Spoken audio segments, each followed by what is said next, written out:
After I died, my biased parents finally regretted everything. Growing up, I was treated unfairly. They kept my brother with them while I stayed in the countryside. When I finally got to live with them, they ignored me to prioritize my brother's feelings again. My brother accused me of being rude and falsely claimed I had someone beat him up. My parents, without any proof, believed him completely. So they sent me to so-called experts for correction. Encouraged by my parents and my brother, these people put me through inhumane education. In the end, as they wished, I improved. But I was also driven to death. I watched as they threw my body into the deep mountains, the most remote spot in the city. Surprisingly, I'm still conscious. It's been 3 days since I died. I wander aimlessly and unknowingly drift back to the Brown family home. They all happen to be back. This time, they took John to the sea to celebrate his birthday, but left me out. Joyously, they talked about the beautiful sights on the cruise, something I've never seen in my life. I stood silently beside them, listening to my sister Emily complain. "Susan's not back yet? I'm starving." I was hoping to have a meal ready when we got home. My mom frowned and called my name several times with no reply. "She's not around again? Isn't it vacation time already?" I really don't know who she takes after. Our family is so well-mannered, and here she is, just a useless country girl, always fooling around with those hooligans, my dad said casually from the couch. Maybe she got upset because she called Emily to pick her up last time, and Emily didn't go. Mom fiddled with souvenirs angrily. Haven't we been good enough to her? We brought her from the countryside, and what did she do? John is so young and her little brother. She's supposed to care for him. John has been patient with her, yet she had her gang of friends beat him up, and even accused John of hurting himself. Wish I never had this daughter. My whole body shivered as I watched Mom. Emily tried to smooth things over. All right, we'll talk to Susan when she gets back. If needed, we'll send her back to that institution for a few more months." Still feeling upset, Mom spat venomously. "I just wish they could give me a well-behaved daughter. With her attitude, I can't even take her out in public." As I watched Mom's utterly disappointed expression, memories of my countryside days resurfaced. I fell seriously ill back then, and even a visit to the town doctor couldn't help. Not wanting to disturb my parents, I toughed it out, never calling them. Eventually, they somehow found out I was sick and told me to hold on a bit longer. They'd be there soon to take me to the city for proper treatment. Hopeful, I waited and waited through the snowfall, but they never came. It's a miracle I survived. Later, I learned that when they were packing up to fetch me, John insisted on seeing the snow. They gave in and took him up north. They had so much fun that they forgot about their sick daughter, waiting for them in the countryside. If they didn't care about me, why did they even have me? It wasn't long before dinner, and the table was laden with seafood they brought from the sea. The aroma was delightful. Mom lovingly peeled shrimp for John, and even Dad smiled, asking him if it tasted good. Emily kept checking her watch, her voice tinged with annoyance. "Susan's out late again. She's so undisciplined. John would never do this." Mom's eyebrows raised, responding harshly, "When isn't she like this? We said when we brought her here, she needed to act responsibly. But she wouldn't listen and brought her bad countryside habits too." Emily sighed. "Wish we had brought her sooner. Maybe she wouldn't have picked up such bad habits." Unmoved, Mom replied. She was already misbehaving in the countryside. Bringing her here earlier wouldn't have helped, might have added more problems for John. Now, all we can hope for is that institution will make her better. Dad cleared his throat impatiently. Why even talk about her? Let's just eat. I couldn't listen anymore and drifted off to the storeroom. Because John didn't like me, this storeroom, furthest from his room, became mine. In the unfamiliar setup of the storeroom, there was nothing of mine left. That's when I remembered. This room was converted into John's dressing room by Mom. She had once said coldly, "Your father and I believe we treated you fairly, and John is your brother. He's not well, and as his sister, you should care for him. Instead, you harmed him? We know living here's a squeeze for you." But John didn't adjust immediately to having a sister. "Couldn't you be patient with him? And now you've hurt him like this. If anything happens to him, I'll make you pay." She ordered the workers to throw out everything from this storeroom, and turn it into a closet for John's clothes and shoes. No one believed me. No one listened to my side. I didn't even know any bullies. Looking at the walls full of John's designer clothes and shoes, I realized I no longer had any place in this home. I had no idea where to go. In the end, I drifted into the kitchen. It was big, and there was Happy, sitting in the corner with a bowl eating. Happy was an abandoned baby I took in. Because he had developmental issues, his family left him in the mountains, and I found him when looking for herbs. I named him Happy, hoping people like us could always be happy. During my long wait for my parents to fetch me, it was just Happy and me, keeping each other company through those lonely times. He knew what New Year's was all about. He'd wait by the river in freezing weather, hoping to catch fish. I told him it was tradition to eat fish, a symbol of abundance for the new year. When my parents took me to the city, I brought him along. John thought he wasn't right in the head and never let him sit at the table. He'd eat leftovers in the kitchen, sleeping there, or in a small pavilion outside. Even though he wasn't the brightest, he was obedient. He never stole food, even if he was hungry. But John still looked down on him, and others followed John's lead. After dinner, I'd usually stop by to chat with him. Even if he didn't catch much of what I said, he could sense my mood. Those bright eyes would look at me, and he'd pat me awkwardly on the back with his little hand.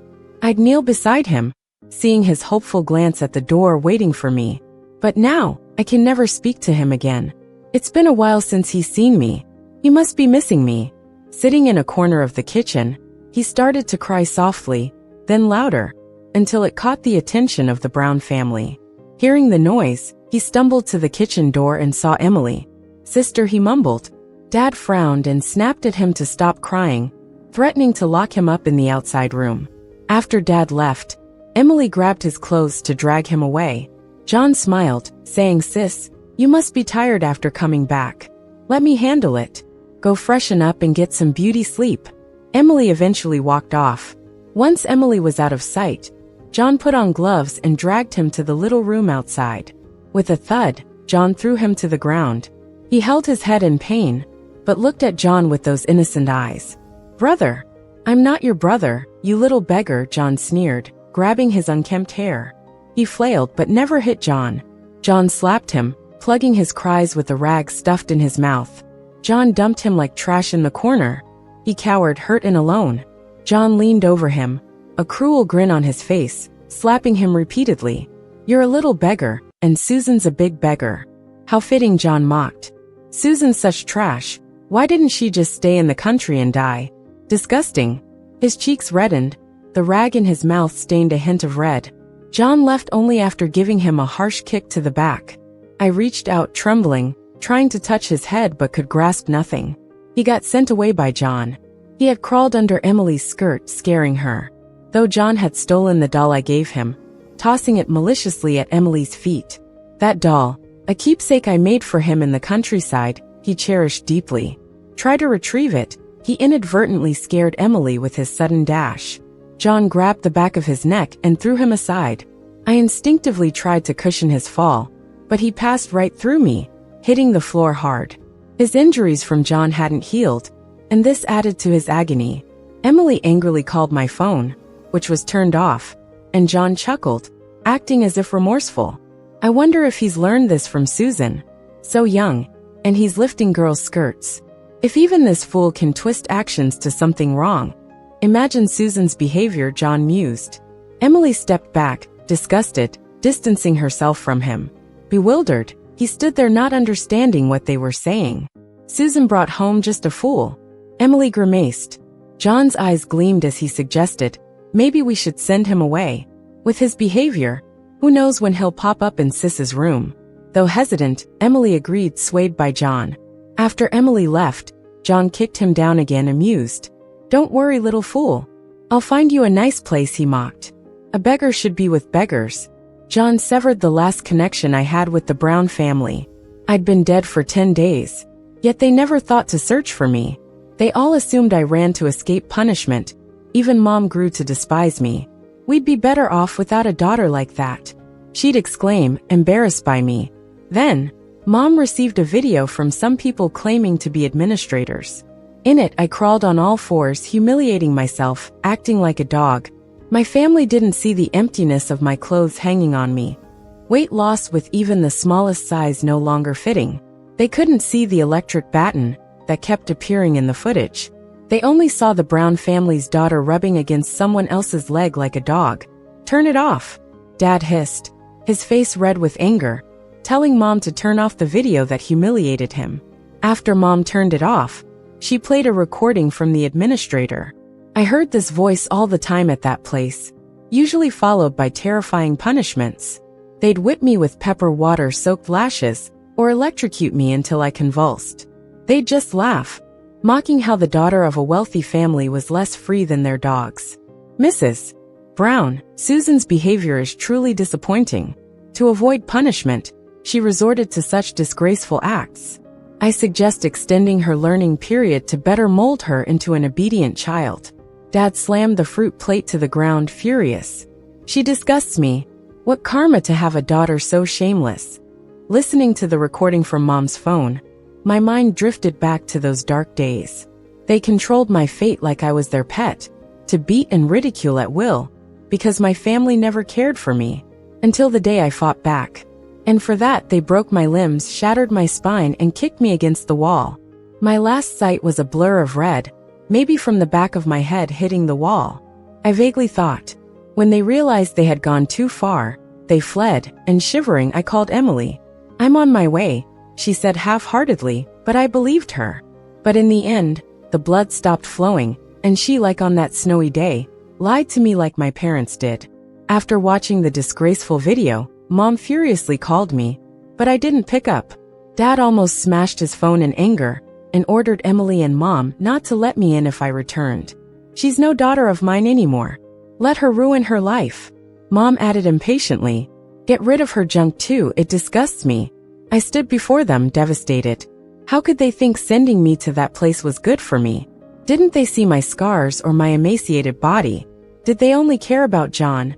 Then Dad's phone rang. It was the police. His expression changed. Mom said, annoyed, "It's probably Susan causing trouble again." Not even close to John's obedience. Dad snorted, answering the call. "Hello, is this Susan's family?" The caller began. Impatient, Dad cut them off. "No, you've got the wrong people. I have no daughter named Susan, bringing shame on us. If she's in trouble, let her learn her lesson. Don't contact us again. We're done with her." He paused. "Oh, and tell her when she gets out, never to return to the Browns. Let her go back to the countryside and waste her life there." Before Dad could hang up, the caller quickly continued. "We're from the police.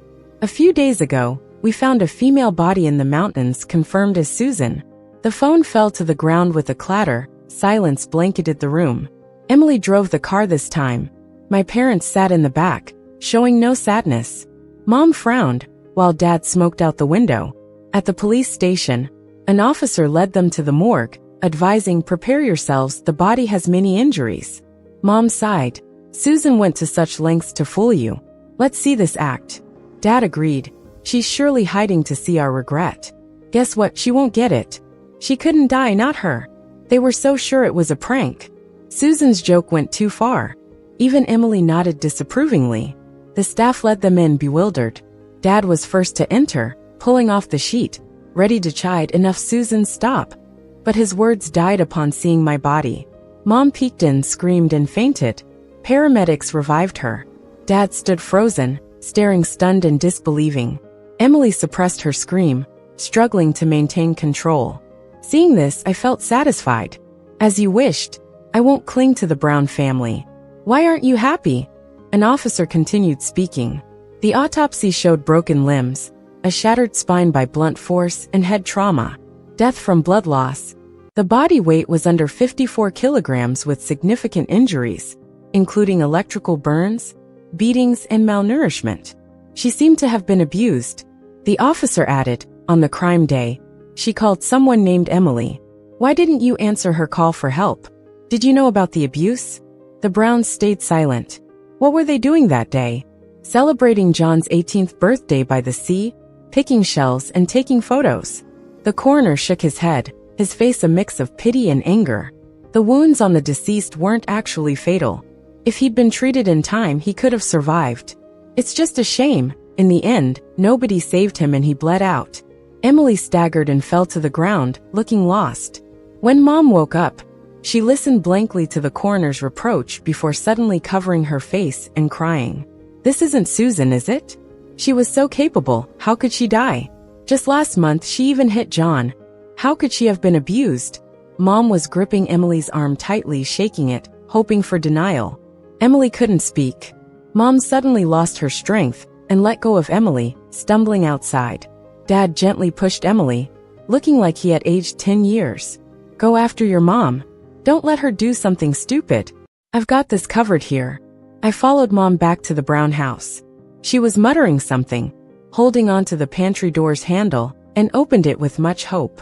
Staring at the wall lined with John's shoes, the light in her eyes dimmed. Just like when I lay dying on the cold floor, clinging to hope for a whole day and night, only to be let down in the end. Mom went through the same hope to despair roller coaster. Emily came running after, out of breath. When Mom saw her, her eyes lit up again, and she grabbed Emily urgently. "Where's Susan's stuff?"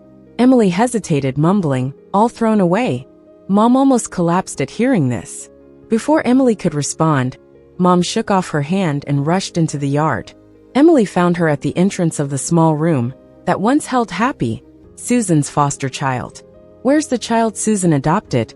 "The one named Happy." Seeing Emily hesitate, Mom clasped Emily's wrist anxiously. "Where is he?" "Susan adored him. We've got to take good care of him so Susan doesn't worry in the afterlife." "Tell me where Happy is." Emily snapped out of it and quickly pulled out her phone. "John took Happy away. I'll call him now." Mom looked expectantly at Emily as she tapped on her contacts. But before she could dial, the police station called. Emily hesitated, glancing at Mom. Mom, initially confused, became thrilled. "Answer it. They must have made a mistake. Susan must be alive. Answer it." When the call was answered, the police officer spoke hesitantly. "Hello, are you the family of Brown Happy? We received a tip-off and busted a trafficking ring, rescuing a child. After verifying, we confirmed he's registered at your household. If possible, can you come to First Hospital? The child's in bad shape." My heart sank, desperate to follow them to the hospital. Mom practically flew to the hospital room door, but was politely stopped by the doctor. "The child just had a sedative. Are you family?" Emily, supporting Mom, replied in a shaky voice, "Yes." The doctor looked at Mom with sympathy. "The child will live, but his arms and legs are broken. And his tongue." Mom couldn't hear anything, mechanically walking into the room and pulling back the blanket with trembling fingers. Happy lay peacefully on the bed, with empty sleeves and pant legs, his forehead bandaged and his face bruised. The police were still talking on the side. "Traffickers are rampant. To make money off children and prevent them from calling for help. They would even..." Mom couldn't take it, fainting onto the floor. I sniffed and stroked Happy's hair. I felt guilty. I shouldn't have brought him to the Brown house. After settling Mom, Emily sat blankly on a hospital bench, lost in thought. After a while I heard John's voice. "John, I got hurt holding my ground for you. You can't just ignore me." "All right, I came to pay your medical bills, didn't I? By the way, how's that fool doing?" John was smoking in the hallway, fiddling with his phone impatiently. A bandaged blonde guy was next to him, nodding and bowing, blocking Emily's view. Emily heard, sitting stiffly on the bench, holding her breath. She knew exactly who John meant by fool. "Huh." I handed him over to Thomas. I heard Thomas messed up that fool pretty bad, and even made a lot of money off him. Thomas was the head of the trafficking ring, and was now in jail. John chuckled smugly. "That fool, just like a stray dog, doesn't belong in the Brown house." "Hey John, I heard you have a sister?" John snuffed out his cigarette, glaring at the blonde guy. "A stray dog from the countryside being my sister? With her like that, wanting to compete with me for affection? Mom and Dad will always love me the most. Last time I got into a fight with the neighbors, and got a bit hurt. I just said a few words, and Mom immediately believed she hit me, and sent her away. Her use in the family is just to cover for my fighting injuries. A few words from me, and my parents believe it. Enough, stop talking. Call the guys over to my place for dinner. Make sure they dress like students, don't get us exposed. John is so good to us. After John left, Emily still sat on the bench, but her clenched hand with the popping veins showed she heard every word of John and the blonde guy's conversation. When Emily brought Mom home, Dad hadn't returned from the station yet. Shortly after, John brought a group of boys in school uniforms into the living room, the blonde guy from the hospital prominently among them. Emily's hand shook a bit as she held a cup. Mom, I brought my friends over for dinner. Mom seemed not to hear, her eyes unfocused, staring at the coffee table, clutching a beat-up old phone. It was my phone, and it couldn't be used anymore. When he saw Mom and Emily staying silent, John frowned, pretending to be annoyed. What's up? Did Susan mess up again? I knew it, she's way older than me, yet she always gets Mom and Dad upset, making the house chaotic. John's buddies echoed his words. Yeah, last time she beat John up pretty bad. Exactly, we wanted to help. But John said she's his sister, and told us not to do anything. She also often extorts money from John. She's just a rotten apple, never grateful. John shot them a pleased look, which Emily noticed as she quietly sipped her water, not joining in. Mom suddenly stood up, unlike her usual supportive self toward John. She seemed confused, then pained, pulling her hair in frustration, and pointed at the group. You're lying. Susan isn't like that. The group looked shocked and exchanged glances while whispering. John felt embarrassed and looked at Mom disapprovingly. What's wrong with Mom? Sis, help her upstairs to rest, don't scare my friends. Emily quietly escorted Mom upstairs. Unbothered, John continued hanging out with his rough friends until evening. Emily found herself spacing out more often. She sat in the pavilion, watching John energetically see off his crew. After a while, someone appeared at the gate. Emily's eyes widened. It was the administrator, the same person who sent videos to Mom. Seeing him, John seemed visibly flustered, nervously looking around. Emily shifted to avoid his gaze. Not seeing her, John sighed in relief and whispered, "What are you doing here?" The administrator gestured for money. "I'm out of cash." "Why come to me when you're broke?" He chuckled casually. "You saying you're out of money? Your parents fret even if you yell a bit. Wire me 200,000 yuan by tomorrow." John looked shocked. 200,000? Are you insane? Where am I supposed to find that? No money. I have our chat records and videos all saved, of you telling me to attack Susan. If you don't pay, I'll spill the beans. I'll tell your folks Susan ain't sick. It's you with the issues. And you're the one who set her up to be treated like a dog. John quickly covered his mouth, growling, "Enough, I'll pay you tomorrow." Watching him leave, John breathed a sigh of relief, looked around, then picked up a rock and bashed it hard against his forehead. Emily covered her mouth to suppress a gasp. Unaware, John clasped his wound and went back to the living room. Dad was comforting Mom on the sofa. Seeing John's bleeding forehead, she panicked. "John, what happened? Are you okay? Quick, get the first aid kit." John held Mom's hand, crying. "Mom, it was Sis at the door. She hit me and demanded 200,000 from me. I said I didn't have it, so she beat me up. She's my sister after all. I can't really bring myself to hate her. Maybe we should just give her the money." Ignoring the growing silence, John kept pinning the blame on me. Only when nobody spoke did he look up, meeting Mom's disbelieving gaze. "Dad, Mom, what's wrong?" Dad's voice was chilly. "Did you not know? Susan is dead. I was the one who handled it. Tell me, how could someone dead for over 10 days hit you?" Hearing this, John turned as white as a sheet. When Emily entered, John saw a glimmer of hope. "Sis, I'm not lying, it was Susan." Emily, who always sided with him, didn't this time. Instead, she stared at his phone in his pocket, then grabbed it. She gripped his phone tightly, speaking softly. "John, did Susan really bully you?" John looked guilty for a split second and tried to act angry. "Sis, what are you saying? You basically raised me. How can you not believe me?" Emily tapped on his phone, scrolling to the gallery, then threw it in front of their parents, her face filled with pain. "John, why did you treat Susan this way? She's your own sister." From John's phone blared the administrator's sick voice. "Seems the shocks aren't strong enough, huh?" The terrifying buzz of electric current played, the screen showing me strapped to a chair, body shaking. "Got a tough backbone, eh?" The The shocking stopped, and he whacked a stick across my back, the blow dull and heavy. "No dinner for you tonight." I clung tightly to the armrests, quietly enduring the pain.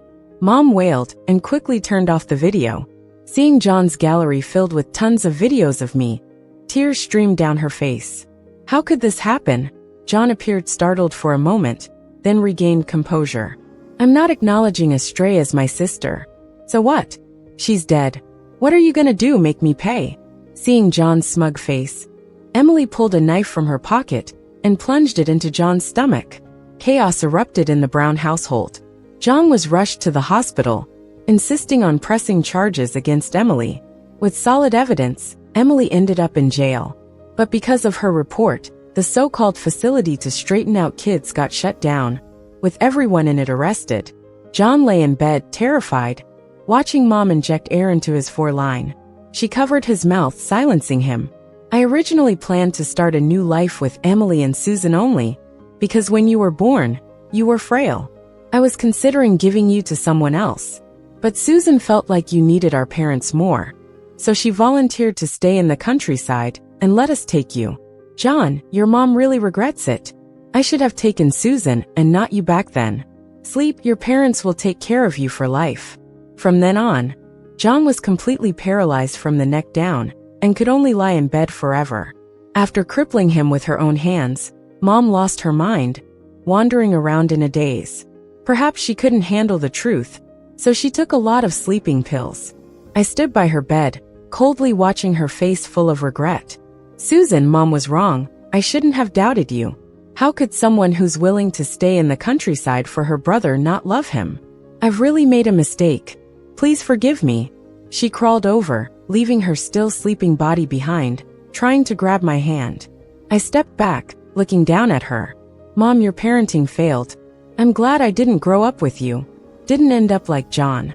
As for forgiveness, Mom, once a mirror is broken, it can't be put back together.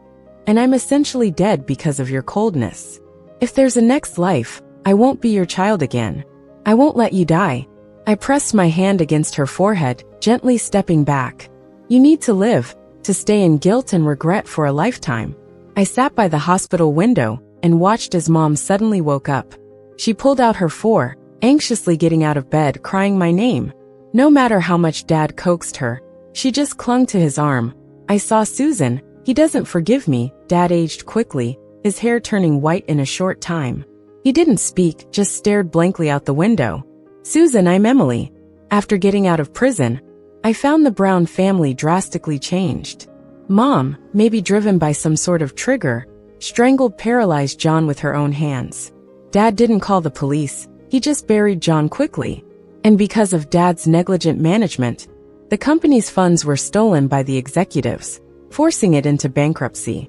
Dad took up drinking, and when he drank too much, he'd cry out Susan, begging for forgiveness.